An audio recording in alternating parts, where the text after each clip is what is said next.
flowed over into another form of racism called racism in sports, where in the capital city of this nation, we have the term Redskins, Washington Redskins, in the capital city of this country, Washington, D.C. At the same time, all these leaders go every Sunday to watch the Redskins.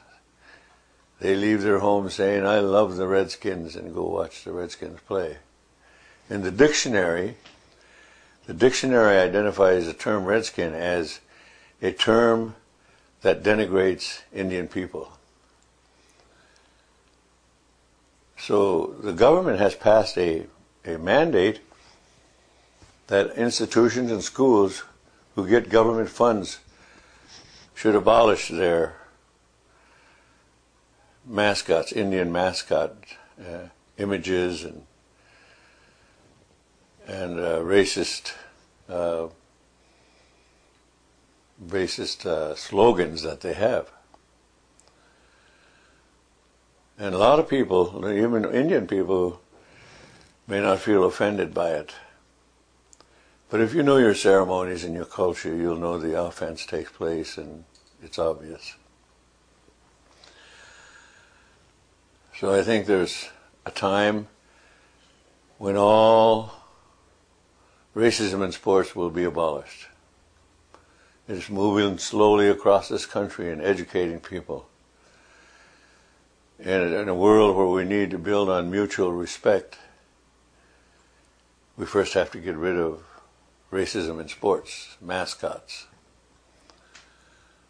So I think the objective of AIM is to stay on the front line with that issue, even while there are many other issues that are very pressing and seemingly more important. Our children have to live under the kind of racist attitudes that are expressed through mascot racism in sports. Movies do it the same way.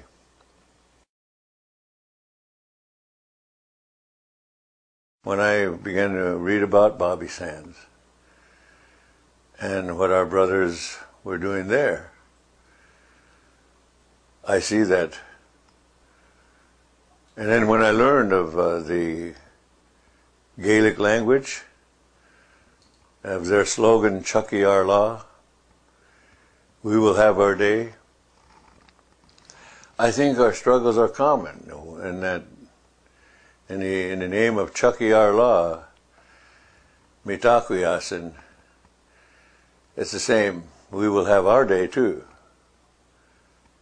And we were told long ago that we would see America come and go. I often wondered what generation that would be. What would be the signs that we would see America in its failing times? And I think we're in that. And I think that this kind of exploitation is more recognizable and identifiable, and the cultures are getting stronger and beginning to realize it's about your own survival and not about America so much. But the more pollution there is, the more cancer there is. So you begin to see a nation dying from within more than anything else. And the family unit is falling apart so much that there is no more family. And yet they keep talking about family values. It's long gone. The people who move away from their own families and they never see them. People die lonely people wherever they are. But in the Indian teachings, we're taught to stay and keep with the extended family.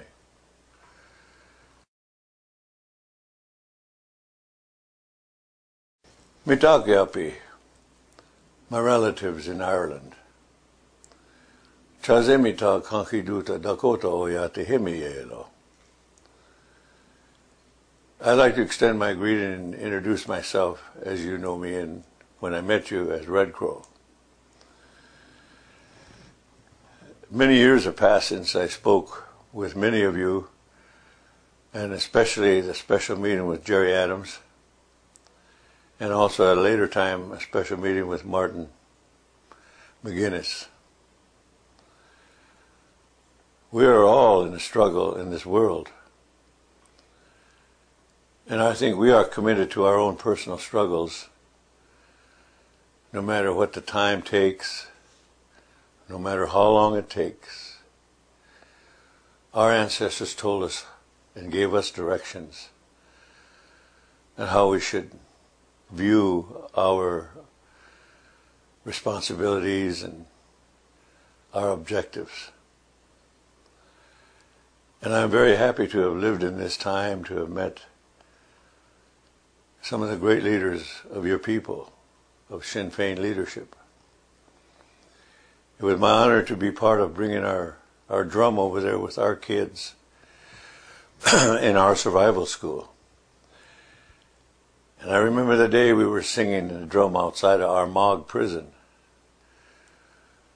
And British troops came and put the guns on us and told us to leave, and we didn't even move. What were they going to do right there? But we finished our song. And that song rang out through that prison, I understand, to everybody in there.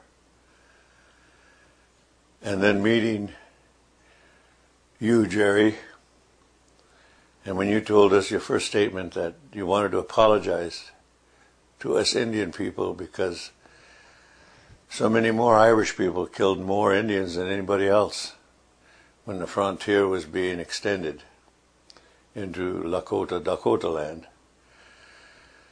That's because Irish people were frontline troops of the King's army.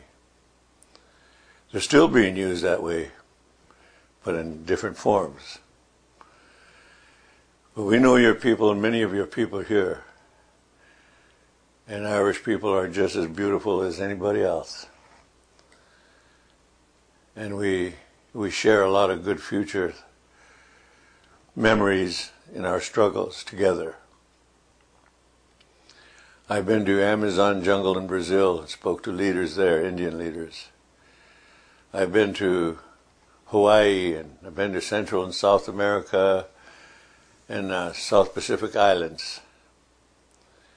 And there's a larger struggle going on for all of us. And I think our ways are part of a diverse world that needs respect. Our ways need respect, much like yours. As my thoughts continue on about how you are today in your health, I want to wish you good health at this time. And I would like to just sing a very special song for all of you and your people and your loved ones.